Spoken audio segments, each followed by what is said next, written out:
dia mbola amin'ny fifaliana mandrakariva no ahafahana miaraka amintsika ao anatin'izao fampahirezana foy izao hivavaka Jehovah-Andriamanitra ray dia misaotra dera ary mankalaza ny anaronao mandrakariva noho ny fahasoavana izay arotsaka ao aminay, ny fitahinao sy ny famoram-ponao lehibe ary ny fialovanao. Petraka tanteraka eo am-pialatanana indray ny fotoana foy izay fampahirezana eto amin'ny alalan'ny teninao, fanahinao masina hiasa tanteraka mba tonga ny mpanomponao tsiraray avy atoky anao manoloana ny toe-javatra sarotra izay andalovany. Dia mitenena Jehovah fa mihaino ny mpanomponao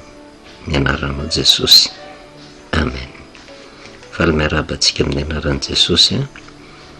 manonona ny fahasoavana sy ny fiadanany Tompo amintsika mandrakariva. Mijanona teo amin'ny Isaia 1:12-2 tsika tamin'ny farany. Nentintsika nampidirana ny teny fikasana no men'Andriamanitra antsika mandritra nyity taona 2024 ity. Teny fikasana dia mahafinaritra amin'ny ankapobeny ny fandraisin'ny kristianina azy, kanefa misy zavatra kotakin'Andriamanitra ao anatin'izany mba hananantsika toetra maha-kristianina, toetra mendrika mba zahoantsika mandray ny fahasoavana avy amin'Andriamanitra. Raha iverenantsika vakiana izay Isaia 1:12-2 izay soramandry moa dia miresaka ny hoe ny voninahitry Jerosalema amin'ny andro avy 1:2 mitsangana mihazavava tonga ny fahazavanao ary ny voninahitry Jehovah efa miposaka aminao. Fa indro ny aizina manarina ny tany ary ny aizim-pito manarina ny firenena, fa aminao kosa ny ompisahan'i Jehovah ary aminao misy eo ny voninahiny. Fikasan'Andriamanitra tia no tanterahana tamin'ny jiosy afaka tao Babilôna. Dia teny izay raisitsika ity, tahaka ny gadra izy ireo tamin'izany vanim-potoana izany satria 70 taona ny aina tao anatin'ny fahababoana sy ny fanandevozana. Kanefa rehefa tonga ny andro voatendrin'Andriamanitra hanafahana azy, faly ny jiosy tamin'izany vanim-potoana izany satria afa-patorana, afaka tamin'ny gadra namatotra. Ary iveriny indray any an-tanindrazana fifalim-be. Kanefa ny zavatra nambarantsika ity Isaia 1:12 ity dia teny fampiononana ny jiosy tamin'izany vanim-potoana izany. Ary mahavariana izay le mahateny fampiononana azy izay satria olona faly ve ho ampiononana, fa faly tafavoaka tao Babilôna fa tsy nahafantatra ny zavatra niandry azy satria andeha hiverina ny Jerosalema reto jiosy reto. Kanefa milohany izay andehanany any Jerosalema dia tonga ny hafatra mitsangana mihazavava, tonga ny fahazavanao, ny voninahitry Jehovah efa miposaka aminao. Zavatra manaitra manoloana ny teny fikasana araka ny nambarantsika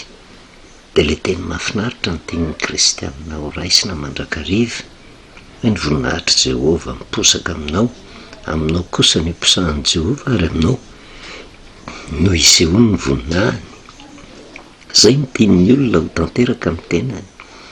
fa tsy miezaka izy mamantatra inona ny afatr'Andriamanitra ao anatin'izany, maninona no saina mitsangana, maninona no saina mihazava, ary inona ny tian'Andriamanitra ampitaina ao anatin'ny 2 fa indro ny aizina manarina ny tany ary ny aizim-pito manarina ny firenena. I Jehovah io tsy manona inona n'inona raha tsy milaza ny heviny amin'ny mpaminany mpanompony, manambara ny zavatra mafy tsy maintsy andalovan'ny jiosy na dia afaka tao Babilôna ary izy, faly izy. Fa araka ny nambarantsika hoe tsika zanak'olombelona tsy mahafantatra ny rapitso, tsy mahafantatra ny zavatra hitranga, tsy mahafantatra ny zavatra ho atrehana. fa Jehova mahafantatra de miloha izany ary de manome teny izy mba hahafahany ny olona miomana manoloana n'izany zavatsarotra zany. Raha bataitsika amin'izao vanim-potoana iainantsika izao de azo lazaina fa vao miresaka izy hoe indro ny aizona manarina ny tany de tena faratsiana, fahamaizinana, aretina, loza, ady manerina an'izao tontolo izao miafina ao anatin'izay aizina izay. Ary tsika na inona ataotsika de miaina eto amin'ity izao tontolo izao ty isika, kanefa tsy nirino manokana ihany keo ary ny aizim-pito manarona ny firenena, zany hoe misy zavatsarotra ihany keo sedrainy ny firenena zay tsy fantatritsika. Feny am-pandehanana moa Andriamanitra no mampahafantatra hoe inona daholo le zavatra tsy maintsy ho sedrainy. Ary matoa Andriamanitra miteny de misy ny toromarika mba ahafahana miomana, ahafahana miala amin'izany aizim-pito mandrakotra izany. Raha tantara foitsika zay jiosy zay nivoaka tao Babilôna zay andeha hamonjy any Jerosalema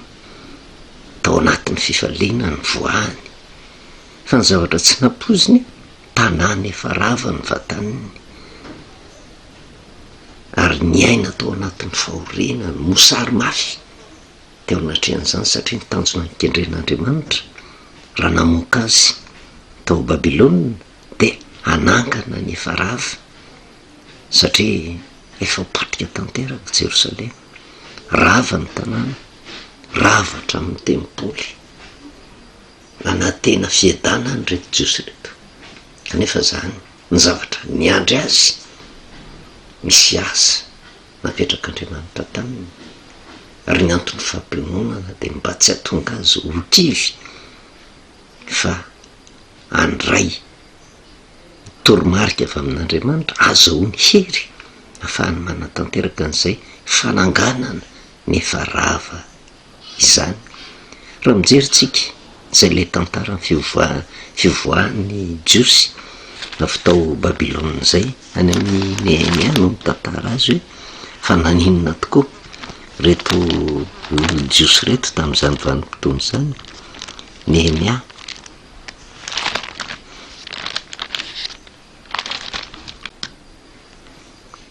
toko voalohany, Nehemia toko voalohany de vaketsika ny andininy voalohany ka hatramin'ny andininy fahatelo, ahafantaratsika ny hoe olona afaka reto, afaka tao Babilôna reto, tena faly izy fa tsy nafantatra ny zavatra niandry azy. Kanefa rehefa tena tonga tao Jerosalema, tanàna rava, mosarena tanteraka mihitsy ny jiosy, ny aina tao anatin'ny fahoriana ary tonga tao anatin'ny fahakeviana tanteraka. Ary zay no nahatonga ny iraka nampanaovin'Andriamanitra any Isaia mba hampionona ny zanak'Israely, satria zavatra tsy maintsy antalovana zany araka ny resahantsika hoe zay le fivoahana ao anatin'ny gadry zay andeha ho any amin'ny toerana anankiray de tsy maintsy hoe tena toerana tonga lafatra tonga de vatanana, fa misy asa takena raha te hiadana. Nehemia toko voalohany ny andininy voalohany ka hatramin'ny fahatelo, tantaran'ny Nehemia zanaky Akaliao izy tamin'ny volana Kisleo tamin'ny taona faharoapolo raha tany andapa any Sosana aho, de tonga Hanani anankiray amin'ny rahalahako mba amin'ny lehilahy sasany avy tany Joda, ary nanontaniako azy ny amin'ny jiosy efa afaka zay sisa tamin'ny fahababona avy ary ny amin'ny Jerosalema ka onona valiny. Ny sisa tamin'ny fahababona zay any amin'ny tany any de mitondra fahoriana be sy latsa ary voarodana ny mandany Jerosalema sady nodorany afo ny vavahadiny. Zany ny tanàna ny vataniny jiosy tamin'izany vanim-potoana zany. Manahoana ny ampiviny izy ireo teo anatrehan'izany rehetrarehetra zany, kanefa anarany fotsiny mba hoe olona afaka, araka ny resahantsika hoe ao anatin'ny tontolo-kevitry ny fahaterahana mandrakariva tsika. Ny fahaterahana de fivoahana tao amin'ny toerana anankiray andeha amin'ny toerana anankiray, ary zay a mahatonga atsika mampatsiaro ny tenin'i Jehova mandrakariva amin'ny fahaterahana. Tokony tsy ala ao anatin'ny voakan'Andriamanitra ny afatra napetrak'Andriamanitra tamin'ny taona 2023. Jehova hiado anareo fianareo kosa angina fa maninony Jehova no miteny an'izay hoe Jehova hiado anareo hisedra zavatsarotra ary io no tranga satria namany fahaterahana ihany koa ny fivoahana tao Babilôna fa inona ny vatany tanàna rava Jerosalema nidoran'ny hafa. Aty amin'ny miatoko fahadimy mitantara an'ireo tena toe-panahy sy ny zavatra niatra tamin'ireo jiosy ireo. Ny miatoko fahadimy ny andininy voalohany ka hatramin'ny andininy fahadimy ary nitaraina mafy ny lehilahy sy ny vadiny ny amin'ny jiosy ralahana ozy fa nisy nanao hoe maro izahay mba mizanakay lahy sy ny zanakay vavy ko tahazo vary izahay mba hoaninay ivelomanay ary nisy koa nanao hoe ny taninay sy ny tanim-bolobokay ary ny tranonay de efa nataonay antoka ko tahazo vary izahay noho ny mosary ary nisy koa indray nanao hoe efa ny samboly izahay andaovanay nihetra ny mpanjaka ary ny taninay sy ny tanim-bolobokay no nataonay antoka kanefa mba hatahaka ny nofony ralahanay ihany ny nofonay ary tahaka ny zanany ihany ny zanakay fa na dia izany aza indreo izahay ozy manetry ny zanakay lahy sy ny zanakay vavy ho andevo ary ny sasany tamin'ny zanakay vavy dia efa andevo raha teo nefa tsy manan-koety manavitra azy izahay ozy satria lasa ny sasany tananay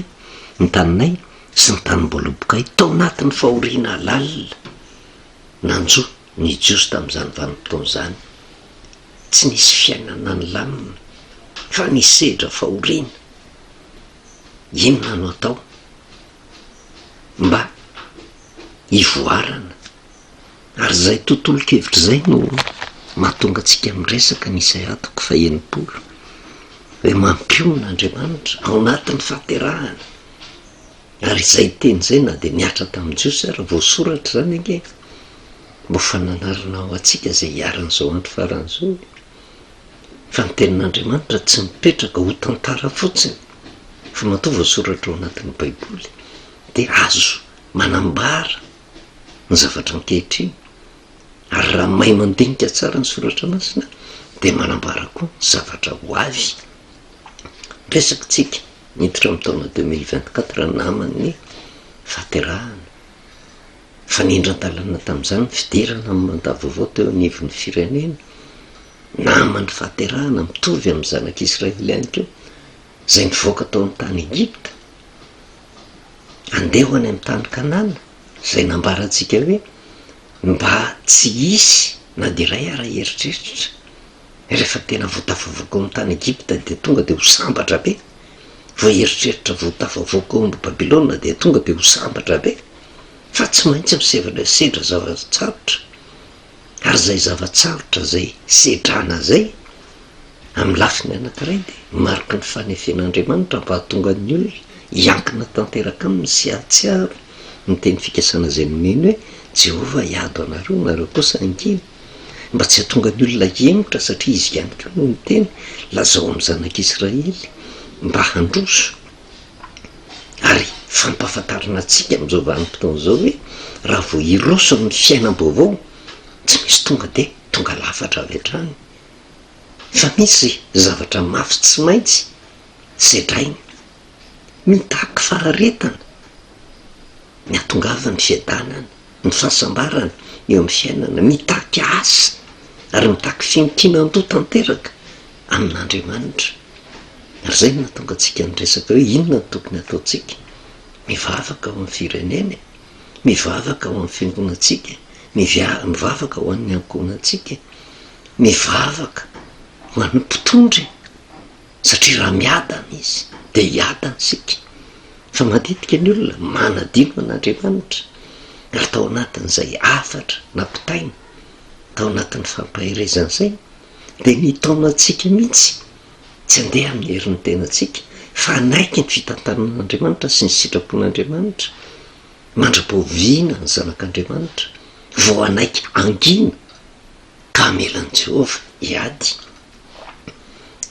Misy teny manaitra, mitsangana, miazava fa tonga ny fahazavanao misy atoko 100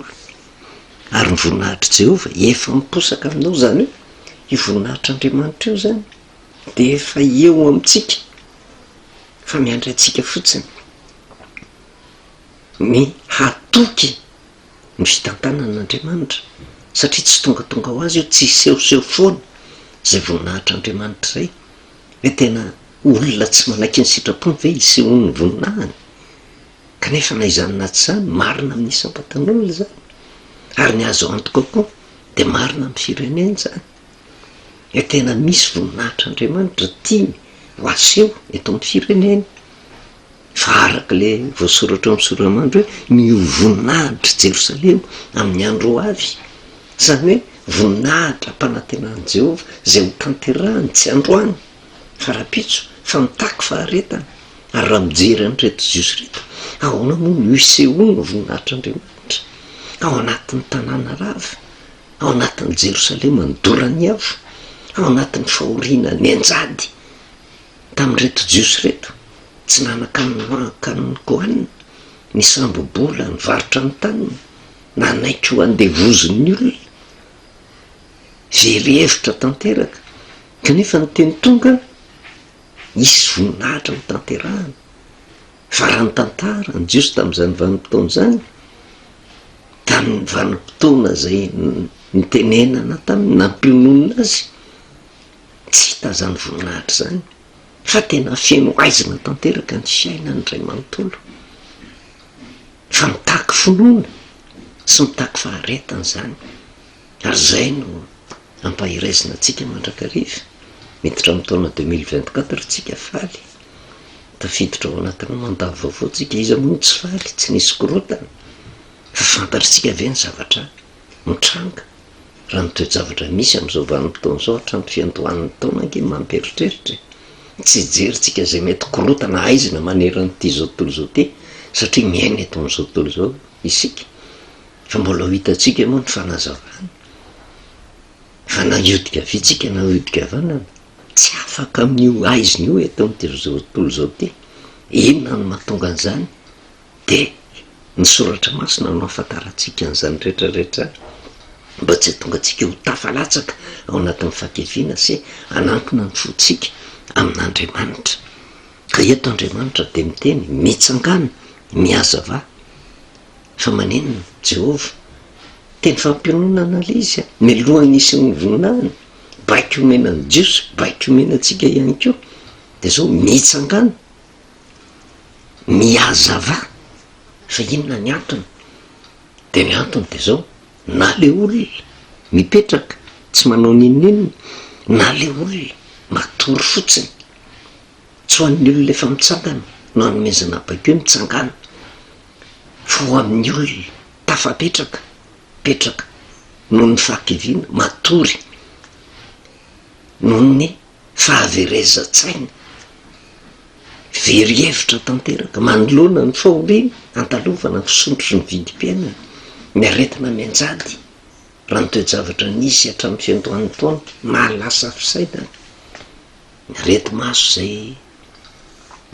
tohatra ny somarina mpivarahozana zay hitatsika hoe mitranga hatrany Mahajanga, zay tena mifindra vetivety, ny loza mananontany, ny cyclone mamely, ny arety mandoza ary ny fanahina ary amin'izao vanim-potoana zao, io aretina kolera avy any ivelany io zay raha tsy mitandrina ihany koa de ho tafiditra. Reny rehetrarehetra reny de fa fanairana ataon'Andriamanitra fa tsy mandainga izy. Ary na de eto nivon'ny firenena azy, mbola azo lazaina na miditra ao anatin'ny mandava vaovao ary tsika, fa misy foana no tady korotana, me mitombo ny asan-dahalo, ny faharatsiana rehetrarehetra miaina ao anatin'izany tsika, fa ao anatin'izany indrindra ny andrasan'Andriamanitra atsika hoe tena atoky azy ve, anaky an'i Jehova hiady ve, ka raha sain'i Jehovah mangina dia ny dikany tsy mieritreritra n'izay tokony atao fa manaiky kosa ny baiko apetraka Andriamanitra ary ny baiko apetraka Andriamanitra eto dia zao mitsangana miazava fa maninona no nasaina mitsangana mbola mipetraka ny kristianina mbola tsy mihetsika araka ny baiko ny mainy Jehovah ny olona miazava fa maninona natao hoe miazava satria mitoetra ao anatin'ny aizina kivy ao anatin'ny aizina tsy mahita tara-pahazavana ohatra mitofoka ny amin'ny fiainana satria zay atao rehetrarehetra dia mandalo aizina avokoa dia lasa mampiravoravo tanana ny akamaroan'ny olona dia tsy fantantsony zay atao kanefa mibaiko omen'Andriamanitra ao anatin'izany toe-javatra sarotra zany asaina mitsangana asaina mihazava ary zay teny zay mampaherezana atsika teny fampaherezana mitemono hoentsika eto ataoko sy mino fa andray lesona avy amin'Andriamanitra tsika mba ahafantarantsika ny tokony ataontsika indrindra sika kristianina zay tokony lolarina hitondra fampaherezana ho an'ny olona eto amin'ity firenena ity dia mahatoky sy mino fa samy hiomana avokoa tsika mba hitsangana hiomana hiala ao anatin'ny aizina mba ampiseho zay voninahitra Andriamanitra zay fa ny azo antoka tanteraka raha mino isika miseho amintsika ny voninahitra Andriamanitra kanefa mety nohony amintsika ihany koa na dia vitsy ary no anaiky ny sitrapon'Andriamanitra no amonjen'Andriamanitra koa ny firenena iseho ny voninahitra Andriamanitra eto amin'ity firenena ity voninahitra n'Andriamanitra reriany vavakisika misaotra anao Jehovah Andriamanitra ray no miteny fampaherezana zay nomenao indray